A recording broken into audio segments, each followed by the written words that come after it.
नमस्ते दोस्तों। मैं डॉक्टर अशोक त्रिपाठी आपका स्वागत करता हूं अपने channel history culture historiography and research methodology में। मित्रों,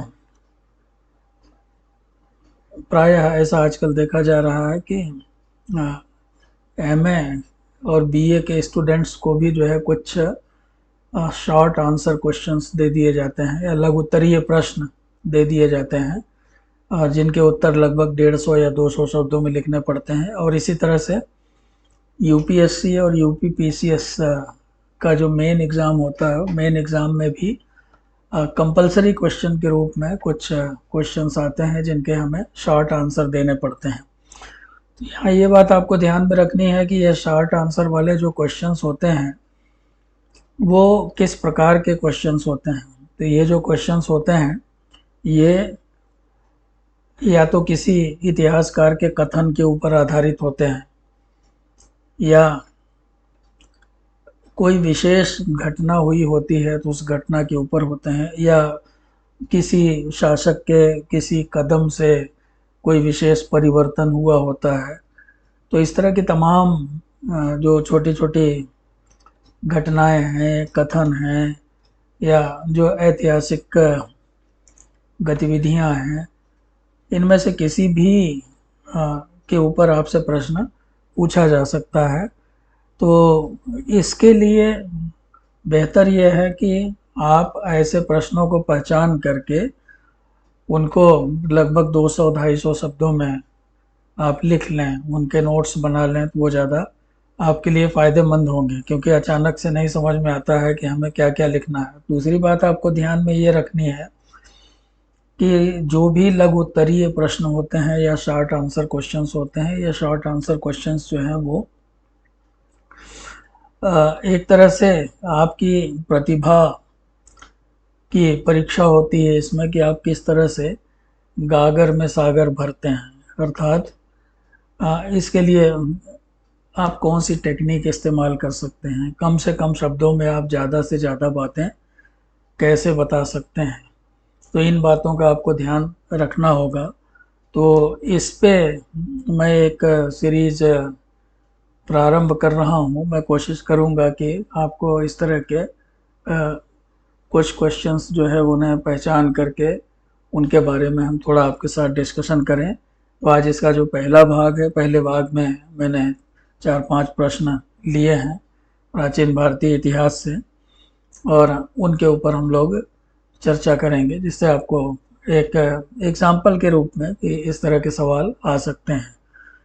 तो मित्रों, जिन लोगों ने चैनल को सब्सक्राइब नहीं किया है वो चैनल को सब्सक्राइब कर लें प्लीज़। और हमारी जो सब्सक्राइबर की संख्या है आप बढ़ाएं तो थोड़ा हमारा भी उत्साह धीरे धीरे बढ़ता रहेगा। और अब तक मैंने लगभग जो है 260 से अधिक वीडियोस डाल दी हैं विभिन्न विषयों के ऊपर। आप उनको अवश्य देखें, आप प्लेलिस्ट देखें, उनमें आपको हर विषय पे आपको वीडियोस मिलेंगी। तो आइए देखते हैं उन प्रश्नों को हम। यहाँ कुछ महत्वपूर्ण प्रश्न हैं जो कि बहुत सालों से, पिछले आप ये समझ लीजिए कि 3-4 दशक से यूपीएससी वगैरह में जो है पूछे जाते रहे हैं। अब जैसे सिंधु सभ्यता का धार्मिक जीवन, तो धार्मिक जीवन है। इसी तरह से आप देखते हैं सैंधव सभ्यता के पतन के लिए उत्तरदायी परिस्थितियां क्या थीं। इनके उत्तर आपको 200 शब्दों में लगभग देने हैं। सैंधव सभ्यता का विस्तार कहाँ तक था, ये प्रश्न आपसे पूछा जा सकता है। या एक प्रश्न आप ऋग्वैदिक आर्यों के भौगोलिक ज्ञान पर संक्षिप्त टिप्पणी लिखी है। या दूसरे शब्दों में इसको इस तरह से भी पूछा जा सकता है कि ऋग्वैदिक आर्य कहाँ तक उनका प्रसार हो गया था भारत में। तो ये इस तरह से भी पूछा जा सकता है। इसी तरह से द्वितीय नगरीकरण से आप क्या समझते हैं। द्वितीय नगरीकरण, सेकंड अर्बनाइजेशन जिसे अंग्रेजी में कहते हैं आप। पहला जो अर्बनाइजेशन था, आप जानते हैं सिंधु घाटी की सभ्यता हमारे यहाँ एक नगरीय सभ्यता थी। उसके बाद दोबारा नगरीकरण प्रारंभ हुआ। तो उसी से संबंधित ये प्रश्न है। तो आइए सबसे पहले हम सिंधु सभ्यता के धार्मिक जीवन के बारे में बातचीत करें। तो हमें यहाँ कम से कम शब्दों में ज़्यादा से ज़्यादा या अधिक से अधिक बातें बतानी है। तो सैंधव नगरों में हमें कोई इस तरह की इमारत नहीं मिली है जिसे कि हम मंदिर कह सकें या मंदिर का दर्जा दे सकें उसे, और न ही हमें इस तरह की कुछ अन्य वस्तुएं प्राप्त हुई हैं जिनसे ये लगे कि मंदिर बना करके उस समय के लोग पूजा वूजा करते थे। लेकिन सैंधव लोगों के धार्मिक जीवन के विषय में खुदाई में प्राप्त मोहरों, पत्थर की प्रतिमाओं, लघु मूर्तियों आदि साक्ष्यों के ऊपर हमें आधारित रहना पड़ता है और इनसे हमें बहुत सारी जानकारी मिलती है। अब सैंधव सभ्यता के अवशेषों में स्त्री मूर्तियां बहुत सारी मिली हैं और इन मूर्तियों के सामने ऐसा लगता है जैसे कुछ मूर्तियों के सामने दीपक इत्यादि भी रखा जाता था, लोबान या इत्यादि जलाया जाता था, क्योंकि उनके ऊपर जो है वो उसके दाग मिलते हैं। हमें हड़प्पा से एक रोचक मुहर मिलती है जिसमें एक नग्न नारी की आकृति दिखाई गई है जिसके पेट से पौधा निकला हुआ है। तो ऐसा लगता है कि वो प्रकृति की देवी होगी। इसी तरह से हमें जो है मातृ देवी की पूजा के भी चिन्ह मिलते हैं। साथ ही साथ सैंधव लोग जो है वृक्ष पूजा भी करते थे। अब पीपल का वृक्ष जो है विशेष रूप से उसकी पूजा होती थी और पशुपति शिव की पूजा भी वहाँ पे प्रचलित थी,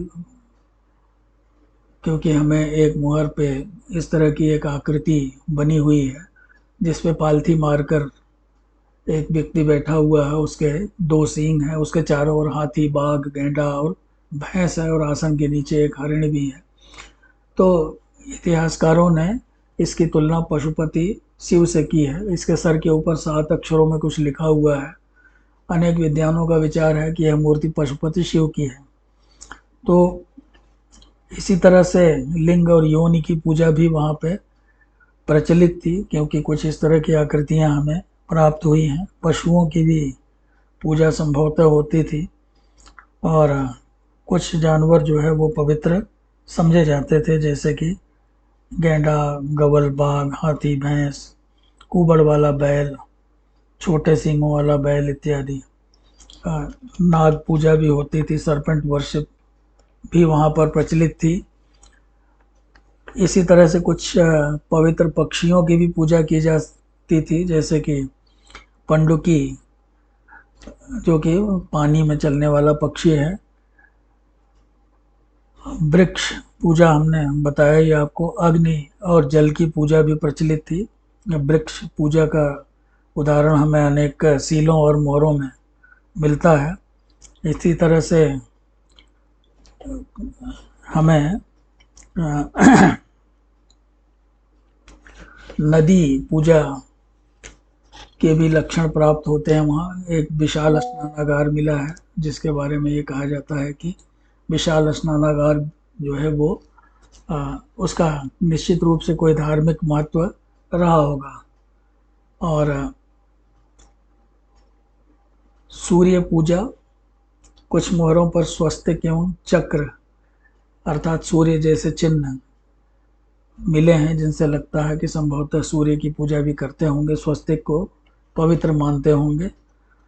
नाग पूजा का जिक्र हमने किया ही। इसी तरह से मृतकों का अंत्येष्टि संस्कार भी प्रचलित था और मोहनजोदड़ो में हमें बहुत सारी जो समाधियाँ मिली हैं जिसमें पूर्ण समाधि है, आंशिक समाधि है, कुछ लोगों को जलाने के बाद भी समाधिस्थ कर दिया जाता था। इस तरह की बातें हमें वहाँ से प्राप्त हुई हैं। तो रहन सहन के संस्कार में हमें बहुत सारी बातें इस तरह की मिलती हैं जिनका धार्मिक महत्व रहा हो सकता है। कुछ हमें जो है इस तरह के ताबीज़ वगैरह टाइप की चीज़ें भी मिलती हैं जिनसे ये लगता है कि संभवतः वो तंत्र मंत्र वगैरह में भी या टोना टोटके वगैरह में भी विश्वास रखते होंगे। तो इस तरह से ये सारी बातें आपको 200 शब्दों में बतानी है और जितने कम से कम शब्दों में आप लिख पाएंगे उतना ही आपको लाभ होगा, क्योंकि इसमें यही देखा जाता है कि आप कम शब्दों में ज़्यादा से ज़्यादा बातें कैसे। तो आप पहले जैसे आप अपने घर में जब आप नोट्स बनाते हैं तो नोट्स बनाते समय आप कुछ पॉइंट्स लिख लीजिए, जैसे मंदिरों और वेदियों का अभाव, स्त्री मूर्तियाँ का प्रचुर मात्रा में मिलना, मातृ देवी की पूजा, पशुपति शिव की पूजा, लिंग पूजा, योनि पूजा, पशु पूजा, पक्षी पूजा, वृक्ष पूजा, नदी पूजा, सूर्य पूजा, नाग पूजा, अंत्येष्टि वगैरह का संस्कार करना, ताबीज वगैरह का प्रयोग करना। तो ये सब सारी बातें, ये सारे पॉइंट्स आप एक जगह लिख डालेंगे तो एक जगह लिखने से आपको याद आ जाएगा कि ये सारी बातें हमें अपने उत्तर में समाहित करनी है। अब आइए हम बात करते हैं इसी तरह से कुछ बातें, जैसे सैंधव सभ्यता के पतन की बात आती है। कई बार पूछ लिया जाता है कि सैंधव सभ्यता के पतन अ, के लिए उत्तरदायी परिस्थितियां क्या थी। तो सैंधव सभ्यता के अवशेषों का विश्लेषण करने पर हमें जो है वो कारण प्राप्त होते हैं, जिनसे ये पता चलता है कि ये सभ्यता क्यों नष्ट हो गई या क्यों विलुप्त हो गई। कुछ इस तरह के संकेत मिलते हैं, जैसे निचली सिंधु घाटी का तेजी से निर्जलीकरण हो रहा था, यानी कि वहाँ जो पानी के स्रोत थे वो सूख रहे थे। और सैंधव नगरों के शून्यीकरण का ये एक प्रमुख कारण, शून्यीकरण का मतलब ये है कि वहाँ से लोग पलायन कर रहे थे, जा रहे थे नगरों को छोड़ करके। इसी तरह से एक पतन का एक कारण ये भी बताया जाता है कि बाढ़ों का बढ़ता हुआ खतरा जो है वो मोहनजोदड़ो जैसे नगरों के शून्यीकरण का कारण था। सिंधु की बाढ़ सैंधव व्यवस्थाओं के पलायन के लिए पूरी तरह से जिम्मेदार नहीं थी, यद्यपि संभवतः जलवायु परिवर्तन एक महत्वपूर्ण कारक हो सकता है, जिनके कारण ये सभ्यता नष्ट हुई। जो जलवायु उनके अनुकूल नहीं रह गई। सिंधु घाटी में सुरक्षा के उपायों की बहुत अधिक कमी थी, न तो संरचनात्मक उपाय किए गए थे, जैसे कि दीवार आदि बना करके, बुर्ज बना के, किले बना करके और उनको अस्त्रों शस्त्रों से सुसज्जित करके अपनी सुरक्षा की व्यवस्था की जाए।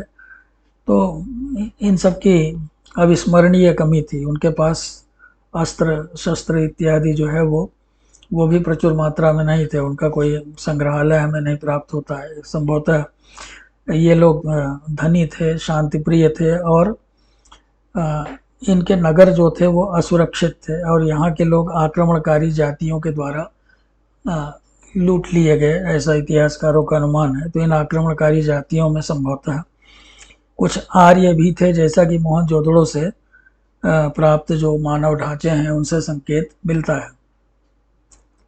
तो देखिए, जब आप इस प्रश्न का उत्तर देंगे तो इसमें कुछ बातें सामने आई हैं। जैसे एक बात तो सामने ये आई कि सूखे की समस्या है, निर्जलीकरण की समस्या, तो जिसके कारण नगर शून्य होते चले गए, क्योंकि जीवन के लिए जल एक ऋण आवश्यकता है, जल की आवश्यकता है, खेती बाड़ी के लिए जल की आवश्यकता है, पशु पक्षियों के लिए जल की आवश्यकता है, मनुष्य के लिए तो है ही है। तो इसलिए निर्जलीकरण पे आप ध्यान दीजिए। दूसरी बात जो है वो बाढ़ का खतरा। कुछ इतिहासकारों ने यह भी कहा कि संभवतः फ्रीक्वेंट जो फ्लड्स थी उनकी वजह से नदियों का जो पार्ट है वो बदलता रहता था, या नदियों का जो बहाव है कह लीजिए आप फ्लो है, तो फ्लो का जो रास्ता है वो बदलता रहता था, तो इसके कारण बाढ़ के चपेट में आ जाते थे नगर। तो इसलिए भी लोग जा सकते हैं, दूसरा कारण ये बताया गया। तीसरा कारण जो बताया गया है जलवायु परिवर्तन बताया गया है। संभवतः जलवायु परिवर्तन होता रहता है, जिसके कारण कई बार क्या होता है, जलवायु अनुकूल नहीं रहती है तो लोग वहाँ से छोड़ के चले जाते हैं। हो सकता है कि जो ज़मीनें थी उनकी उर्वरा शक्ति वगैरह भी कम हो गई हो। उसके अलावा एक कारण ये भी बताया गया है कि वो लोग शांतिप्रिय थे और वो लोग अपनी सुरक्षा की कोई व्यवस्था नहीं रखते थे, जिसके कारण कि उनके ऊपर आक्रमणकारी लोगों ने आक्रमण किया होगा। उनमें से कुछ आर्य भी रहे होंगे और जिनके कारण ये सभ्यता नष्ट हुई। तो इस तरह से ये सारे कारण जो है ये आपको अपने ध्यान में रखना होगा मित्रों। अब आइए हम बात करते हैं कि सैंधव सभ्यता का विस्तार कहाँ तक था। कई बार पूछ लिया जाता है, तो इन तरह के प्रश्नों पे हम लोग ध्यान कई बार नहीं देते हैं। तो सिंधु घाटी की सभ्यता जो है वो काफ़ी दूर दूर तक विस्तृत थी। एक सीमित सभ्यता नहीं थी ये। दूसरे स्थानों पे, बहुत सारे स्थानों पे खुदाइयाँ हुई हैं और लगातार अभी भी हो रही हैं खुदाइयाँ। खुदाइयों में प्राप्त वस्तुएं जो हैं वो मोहनजोदड़ो और हड़प्पा, जो प्रारंभिक नगर से, उनसे काफ़ी साम्य रखती हैं। तो इससे इस बात का संकेत मिलता है कि सैंधव सभ्यता की शाखाएं जो हैं वो बहुत दूर दूर तक फैली हुई थी। एनजी मजुमदार के अनुसंधान ने सिंध में बहुत से स्थानों पर सैंधव सभ्यता के अवशेषों को उद्घाटित किया है बहुत सारे स्थानों पर। इसी तरह से चानू, डढ़ो एवं आमरी, जो कि मोहनजोदड़ो के दक्षिण पूर्व में लगभग 100 मील की दूरी पर हैं, वहाँ भी सैंधव सभ्यता के समान ही सभ्यता की खोज की गई है। सिंध नदी के पश्चिमी किनारे पर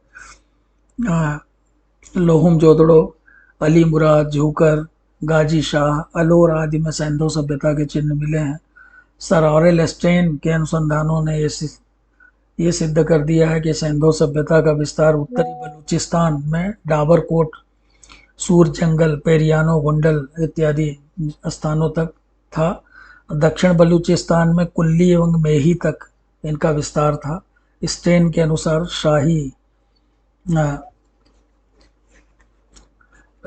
स्टेन के अनुसार जो है इनका विस्तार जो है काफ़ी दूर दूर तक बलूचिस्तान में हो चुका था। तो इस तरह से जो है और भी बहुत सारी जगहों पे अवशेष इनके जो है वो मिलने की संभावना है। यहाँ भारत में जहाँ हम देखते हैं कि उत्तर प्रदेश में, गुजरात में, पंजाब में, हरियाणा में, और इनका काफ़ी विस्तार है राजस्थान में। तो बहुत सारे स्थल यहाँ पे हमें मिलते हैं। तो इस तरह से हम ये देखते हैं कि जो सैंधव सभ्यता था इसका विस्तार बहुत अधिक था। और अभी तो ऐसा माना जा रहा है कि महाराष्ट्र वगैरह से भी कुछ अवशेष मिल रहे हैं। इसी तरह से बक्सर, पाटलिपुत्र से प्राप्त अवशेष जो है वो सैंधव सभ्यता की संस्कृति में को पूर्वी क्षेत्र में विकसित होने का संकेत करते हैं। बनारस, गाजीपुर इत्यादि जो है वो वहाँ से बहुत सारी चित्रलिपियाँ और कार्नेलियन की मालाएं प्राप्त हुई हैं, जो कि ऐसा लगता है कि वो सिंधु घाटी की सभ्यता से अपना साम्य रखती हैं। इसी तरह से कोटला, निहंग खान और रूपड़ की पहाड़ियों के निकट, शिमला की पहाड़ियों के नीचे, अम्बाला जिले में हड़प्पा के से 220 मील पूरब की दूरी पर कोटला निहंग खान में भी इस सभ्यता के अवशेष हमें प्राप्त होते हैं। तो ऐसा लगता है कि यह सभ्यता संपूर्ण सिंध, पंजाब, काठियावाड़ के अधिकांश भाग, समुद्री किनारों के एक भाग, उत्तर पश्चिम सीमांत प्रांतों की घाटियों और गंगा घाटी के कम से कम एक भाग तक फैली हुई थी।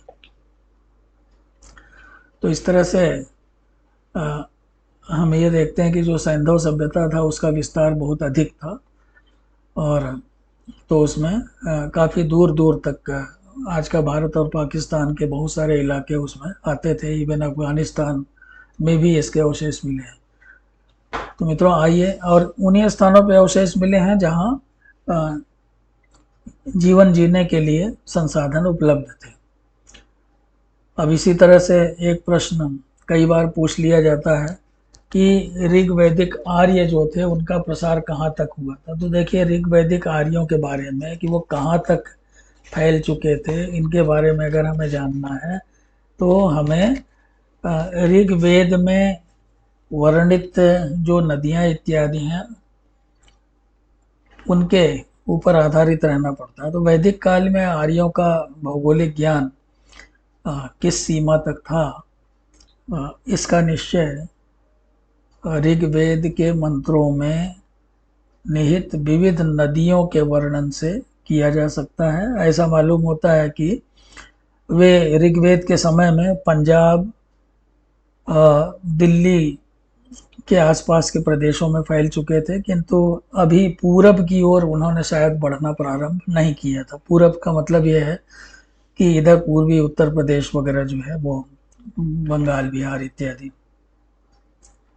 तो बाद के जो वैदिक स्रोत हैं वो उनसे हमें जो है वो भारत के भूगोल का विस्तृत ज्ञान प्राप्त होता है, खास करके महाकाव्यों से। तो इनके अनुसार आर्यों का विस्तार दोनों समुद्रों, हिमालय, विंध्याचल पर्वतों तथा अ, समस्त सिंधु गंगा के मैदान तक हो चुका था। तो खुदाइयों में उत्तर वैदिक काल की 500 बस्तियों के अवशेष मिले हैं। इन्हें चित्रित धूसर भांड वाले स्थल कहा जाता है। इन भांडों के आधार पर हम ईसा के 1000 पूर्व के पश्चिमी उत्तर प्रदेश, पंजाब के सीमावर्ती क्षेत्र, हरियाणा एवं राजस्थान के लोगों के जीवन के बारे में जानकारी प्राप्त कर सकते हैं। वैदिक ग्रंथों के अनुसार आर्य लोग पंजाब से गंगा यमुना के दोआब तक फैले हुए थे। उसके अलावा जो है वो समूचे पश्चिमी उत्तर प्रदेश में फैल गए थे। ग्रंथों में अनेक कबीलों का उल्लेख है। अब जैसे कुरु नामक कबीला पहले दोआब के सीमांत में सरस्वती और दृश्यद्वती नदियों के बीच में बसा हुआ था, जैसा कि ऋग्वेद से पता चलता है। किंतु बाद में इन्होंने दिल्ली एवं उत्तरी भाग पर अपना अधिकार कर लिया। इसी क्षेत्र को कुरु देश कहा जाता है। इन्होंने हस्तिनापुर में अपनी राजधानी बनाई। तो इस प्रकार से स्पष्ट है कि जो ऋग्वैदिक आर्य थे वे उत्तर प्रदेश, मध्य देश, दिल्ली, राजस्थान, पंजाब, हरियाणा आदि प्रदेशों तक फैले हुए थे। तो इस तरह से मित्रों आपको एक आइडिया हो गई होगी कि क्या चीज़ें आपको दिखानी है, 200 शब्दों में कितनी बातें आपको बतानी है। तो आइए इसी तरह एक प्रश्न हम और ले लेते हैं आज। द्वितीय नगरीकरण, जिसे हम कहते हैं सेकंड अर्बनाइजेशन। तो जैसे कि मैंने अभी प्रारंभ में कहा कि प्रथम जो नगरीकरण था वो सिंधु घाटी के समय में हुआ था। द्वितीय नगरीकरण जो है वो वैदिक काल के बाद में होता है। तो वैदिक काल में आर्यों का आर्थिक जीवन मुख्य रूप से कृषि के ऊपर आधारित था। 600 ईस्वी पूर्व तक आते आते राजतंत्रों एवं प्रजातंत्रों की स्थापना हो गई और उसके साथ ही साथ उत्तर भारत के आर्थिक जीवन में एक नए तत्व ने प्रवेश किया। उद्योग और व्यापार के केंद्रों के रूप में अब नगरों का प्रादुर्भाव होने लगा। अब गांगेय प्रदेश की अर्थव्यवस्था में श्रावस्ती, चंपा, राजगृह, अयोध्या, कौशाम्बी, मगध आदि जो थे वो उनकी भूमिका बहुत ही महत्वपूर्ण हो गई थी। कुछ अन्य जो प्रभावशाली नगर थे वो थे वैशाली, उज्जैन, तक्षशिला, भरुकक्ष आदि। तो इन नगरों का विकास उन स्थानों के आसपास हुआ जहाँ तरह तरह के उद्योग फल फूल रहे थे। जैसे मिट्टी के बर्तन बनाने का उद्योग, बढ़ईगिरी यानी कि लकड़ी का काम करने का उद्योग, बुनकर आदि से संबंधित उद्योग, कपड़ा यानी आप कह सकते हैं कपड़ा उद्योग। तो ऐसे बहुत सारे गांव थे पहले जो कि अब व्यापारिक केंद्र बन रहे थे। और बहुत सारे शिल्पी जो थे वो जो कि किसी विशेष शिल्प में विशिष्टता प्राप्त कर चुके थे, अब वो एक जगह एकत्रित होने लगे और एक जगह रह कर के वो अपना व्यापार, उद्योग और व्यापार का काम करने लगे। इससे उनको आसानी होती थी, उनको कच्चा माल मिलने वगैरह में भी आसानी होती थी और साथ ही साथ जो निर्मित माल था उसको बेचने में भी उनको सुविधा होती थी, उसके वितरण में भी सुविधा होती थी। तो व्यापारियों और बाजारों के लिए अब उनके साथ संपर्क स्थापित करना सरल हो गया। नगरों ने राजतंत्रों और प्रजातंत्रों दोनों के जीवन में महत्वपूर्ण भूमिका निभाई और अधिकांश जो भूस्वामी थे या भूमिपति थे वो नगरों में ही रहते थे और वो शिल्पियों को प्रोत्साहन देते थे। इस समय श्रेणियों की भी व्यवस्था ने जन्म लिया। जितने भी प्रकार के शिल्प थे, हर शिल्प की एक श्रेणी बन गई थी, और उत्तर पश्चिमी भारत और पश्चिमी एशिया के बीच व्यापार की संभावनाएं जो हैं वो बहुत बढ़ गई थी, और इसने भी नगरों के विकास को बहुत प्रोत्साहन दिया। तो नगरों के विस्तार के साथ शिल्पियों की संख्या बढ़ी, और श्रेणियों का, जैसे मैंने कहा, उदय हुआ, और श्रेणियों ने आगे चल करके व्यापार के क्षेत्र में महत्वपूर्ण भूमिका निभाई। तो इस तरह से अब आपके समझ में आ गया होगा कि द्वितीय नगरीकरण जो है वो आ, क्यों हुआ। क्योंकि धीरे धीरे तरह तरह के नए नए उद्योग और शिल्प इत्यादि विकसित हो रहे थे, और उनके वो जहाँ भी विकसित हो रहे थे, धीरे धीरे वहाँ पे नगरों का प्रादुर्भाव होने लगा। तो उद्योग व्यापार वगैरह की सुविधाएं हुई। इनमें जो कुछ शासक जो थे वो सड़कों वगैरह का निर्माण वगैरह भी करा रहे थे, सो उनकी सुरक्षा की व्यवस्था कर रहे थे। इन सब बातों ने भी उसमें बहुत महत्वपूर्ण योगदान दिया। तो ये प्रश्न आपसे पूछे जा सकते हैं। अगले भाग में हम कुछ और प्रश्न लेंगे, उनके ऊपर हम चर्चा करेंगे। तो इस तरह से हम कोशिश करेंगे कि आपको कम से कम 25-50 प्रश्न जो हैं उनके ऊपर हम चर्चा कर लें, प्राचीन काल के इतिहास पर भी, मध्यकाल के इतिहास पर भी, और आधुनिक काल के इतिहास पर भी। और यदि आपको कोई विशेष प्रश्न पूछना हो तो आप कमेंट बॉक्स में उसके बारे में लिखें, हम उस प्रश्न का उत्तर आपको देने का प्रयास करेंगे। तो बहुत बहुत धन्यवाद मित्रों। उम्मीद है कि आपको ये वीडियो पसंद आई होगी। अगर वीडियो पसंद आई हो तो आप चैनल को सब्सक्राइब अवश्य कर लें। नमस्कार, शुभ रात्रि। फिर मिलते हैं 1-2 दिन में कुछ नए प्रश्नों के साथ।